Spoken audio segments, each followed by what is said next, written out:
오늘은 성경의 인물에 관하여 마지막 시간으로 히스기야를 보기로 하겠습니다. 그동안 72회에 걸쳐서 성경의 인물을 통해 은혜 주신 주님께 감사드립니다.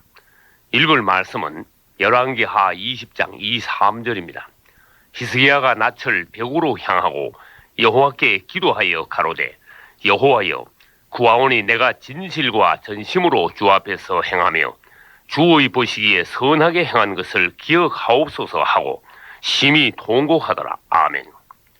히스기야는 남유다 왕국의 제13대 왕으로서 이스라엘에서 몇 명 안 되는 훌륭한 왕들 중 한 사람이었습니다. 그에 관한 기록 중에서 열왕기하 18장부터 20장까지는 주로 정치적인 관점에서 기록한 것이며 역대하 29장부터 32장까지는 종교적 관점에서 기록한 내용입니다. 그는 하나님을 경외하는 왕으로서 등극하자 바로 하나님 편에서 대대적인 종교 개혁을 단행했는데 그 내용은 첫째, 그는 그 조상 다윗처럼 여호와 보시기에 매사 정직하게 행하면서 둘째, 미신적인 방식으로 제사하던 산당들을 모두 없애버렸고 셋째, 바알 우상을 깨뜨리고 넷째, 아세라 목상을 찍어버렸으며 다섯째, 모세가 만들었던 놋뱀을 백성들이 숭배함으로 그것을 부수어버렸고 여섯째, 성전을 수리 청소하고 정성을 다한 살아있는 제사를 하나님께 드렸으며 일곱째, 끊어졌던 유월절과 무교절을 다시 지키게 하였습니다. 과연 히스기야는 하나님 중심이었으며 하나님께서 싫어하시는 것들을 단호히 제거해 버림으로써 신속하고 과감하게 종교 개혁을 이루어 하나님을 만족해 해드리고 복을 받았습니다. 히스기야가 그 하나님 여호와 보시기에 선과 정의와 진실함으로 행하여 그 하나님을 구하고 일심으로 행하여 형통하였더라. 아멘. 이로써 우리는 한 국가나 교회나 가정에서 그 지도자의 역할이 얼마나 중요한가를 알 수 있습니다. 그러면 개혁이란 무엇입니까? 그것은 부패, 변질, 타락한 것을 다시 본래의 상태로 또 하나님께서 기뻐하시는 정상적인 모습으로 되돌려 놓는 것을 말하며 한편으로는 죽은 전통에 빠지거나 굳어버리지 않고 하나님 앞에서 계속 새로워져 가는 것을 말합니다. 그리고 개혁을 위해서는 상황을 파악할 수 있는 하나님의 안목과 분별력이 있어야 하며 그것을 추진하기 위한 의지와 결단 그리고 지혜와 능력을 겸비한 종이 필요한 것입니다. 종교도 정치도 사람 손에 들어가서 시간이 지나면 어느새 썩어버리고 마는 것입니다.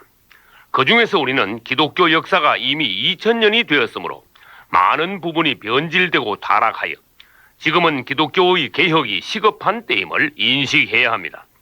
기독교의 모델은 사도행전의 초대 교회이므로 우리는 개혁을 통하여 성경과 초대 교회로 돌아가야 합니다. 또 베드로나 사도 바울 같은 종들이 와서 오늘날 기독교의 상황을 본다면 얼마나 통탄하며 어느 부분을 어떻게 지적할지를 생각하면서 기독교를 회복해야 합니다. 그때에 내가 밝히 말하되 내가 너희를 도무지 알지 못하니 불법을 행하는 자들아 내게서 떠나가라 하리라. 아멘.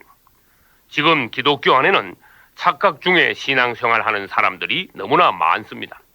히스기야 왕 6년에 북쪽의 강국 아수르는 북이스라엘을 멸망시켰고 그 후 14년에는 히스기야가 통치하던 남유다 왕국까지 정복하려고 수차례 침략해 왔습니다. 그때 히스기야는 하나님을 의지하고 믿음 안에서 백성들을 단합시켰으며 아수르 왕 산헤립이 보낸 협박 편지를 들고 하나님의 성전에 가서 펴놓고는 하나님을 감동시키는 간절한 기도를 드렸습니다. 그룹들 위에 계신 이스라엘의 하나님 여호와여, 주는 천하 만국의 홀로 하나님이시라. 주께서 천지를 조성하셨나이다. 여호와여, 귀를 기울여 들으소서. 여호와여, 눈을 떠서 보시옵소서. 산헤립이 사신 하나님을 회방하는 말을 들으시옵소서. 우리 하나님 여호와여, 원컨대 우리를 그 손에서 구원하옵소서. 그리하시면 천하 만국이 주 여호와는 홀로 하나님이신 줄 알리이다. 아멘. 주님을 찬양합시다. 그분은 자신을 신뢰하는 종들의 기도를 항상 들어주십니다. 히스기야의 기도의 결과 하나님께서는 아수르 대군 18만 5천 명을 전멸시켜 주셨습니다. 그 후 히스기야의 말년에 그는 중병에 걸리게 되었고 이사야 선지자를 통하여 곧 죽게 될 것이라는 하나님의 말씀을 들었습니다. 그때 히스기야는 얼굴을 벽 쪽으로 향하고 통곡하며 간절히 기도함으로써 하나님께서 그를 도저히 데려가실 수 없게 하고는 생명을 15년이나 연장받았습니다. 내가 내 기도를 들었고 내 눈물을 보았노라. 아멘. 이로써 히스기야는 간절한 눈물의 기도의 본을 보여주었습니다. 하나님께서 원하시는 것은 무엇입니까?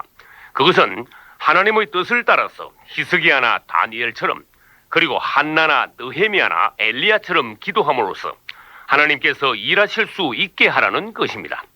당신의 기도에 눈물이 없다면 당신은 하나님을 감동시키거나 움직일 수 없을 것입니다. 지금 우는 자는 복이 있나니 저희가 웃을 것이요. 아멘. 그러나 불행하게도 히스기야에게도 몇 가지 실패가 있었습니다. 첫째, 역대하 32장 24절로 6절에 의하면 그는 어느새 교만하여 하나님의 진노를 샀다가 회개함으로써 하나님의 심판이 미루어졌습니다. 둘째, 열왕기하 20장 12절로 5절에 의하면 히스기야가 중병에 걸렸다가 나은 후에 바벨론에서 축하 사신이 왔을 때 그는 놀라우신 하나님을 높이거나 간증하지 않고 대신 자신의 왕국의 각종 보물들을 보여주며 자랑하기에만 급급했습니다. 그는 지금까지 자신이 살아있고 그 모든 보물들을 지켜주신 분이 하나님이심을 깜빡 잊어버리고 전혀 그분께 영광을 돌리지 않았던 것입니다. 범사에 감사하라. 아멘. 누구나 하나님께서 주신 은사와 축복에 감사할 줄 모르고 그것을 가지고 사람들 앞에서 자기 자랑을 삼을 때 결국 사탄에게 모든 것을 빼앗겨 버리고 마는 것입니다. 히스기야의 실패로 유다 왕국의 모든 보물들은 결국 바벨론에 빼앗기고 사람들까지도 바벨론의 종이 되어 버렸습니다. 셋째, 히스기야는 자신을 이을 아들 므낫세를 신앙으로 교육하지 못하여 이후 므낫세는 유다 왕국의 최악의 왕이 되어 하나님의 진노가 돌이킬 수 없는 지경에까지 이르렀고 그로 말미암아 유다 왕국도 하나님의 심판으로 BC 586년에 바벨론에 의하여 멸망당하고 말았습니다. 자식 농사의 실패는 어느 실패보다도 쓰라린 것입니다. 아비들아, 너희 자녀를 노엽게 하지 말고 오직 주의 교양과 훈계로 양육하라. 아멘. 그러면 성경에서 자녀 문제로 실패한 사례들을 몇 가지 보기로 하겠습니다. 첫째, 아브라함은 하나님께서 원하시지도 않은 이스마엘을 낳음으로써 지금까지도 이스라엘의 고통이 되고 있습니다. 둘째, 이삭의 두 아들들 중에서 에서는 실패한 육적 그리스도인들을 예표하는 인물이 되었습니다. 셋째, 롯은 두 딸과 근친 상간하여 저주의 자식들인 모압과 암몬을 낳았습니다. 넷째, 야곱의 넷째 아들인 유다의 두 아들 엘과 오나는 하나님 앞에서 악하여 둘 다 죽어버렸습니다. 다섯째, 아론의 두 아들 나답과 아비후는 제사장으로서 직분을 소홀히 하다가 하나님의 불에 타 죽고 말았습니다. 여섯째, 엘리의 두 아들 홈리와 비느하스는 사상 최악의 제사장들로서 전쟁터에서 한날에 죽어버렸습니다. 일곱째, 하나님의 큰종인 사무엘의 아들들도 의롭지 못하여 뇌물을 받고 재판을 굽게 하다가 백성들로부터 버림받았습니다. 여덟째, 다윗의 아들들 중에서 암논과 압살롬과 아도니아는 모두 범죄한 결과 비참한 최후를 맞이하였습니다. 당신의 자녀 교육은 어떠하십니까? 학교 교육도 잘 시켜야 하겠지만 무엇보다도 신앙과 인격이 겸비한 자녀들로 키워내실 수 있기를 축원합니다. 자식은 여호와의 주신 기업이요 태의 열매는 그의 상급이로다. 아멘.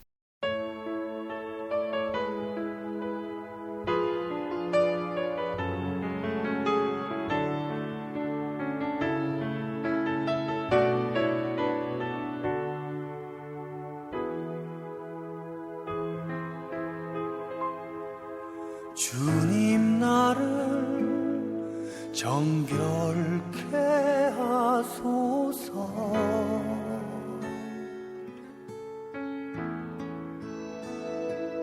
아침 햇살에 빛나는 눈처럼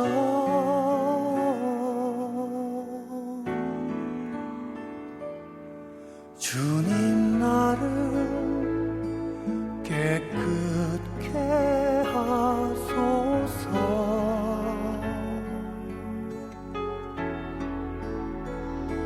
주님 앞에서 부끄럽지 않게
주님 나를 정결케 하소서.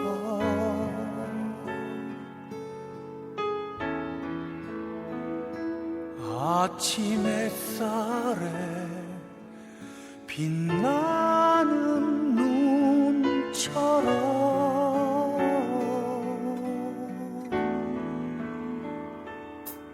주님 나를 깨끗게 하소서.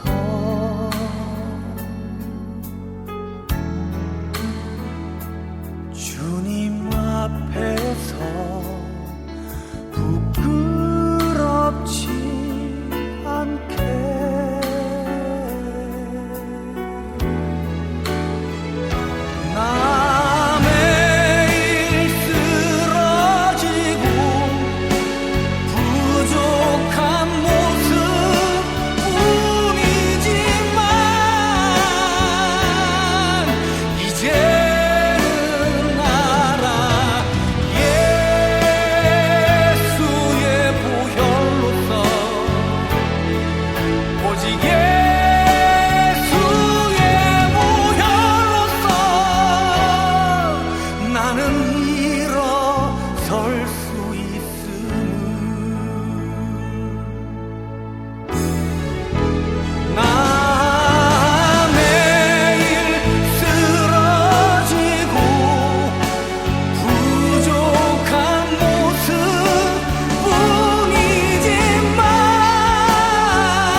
나는 일어설 수 있어.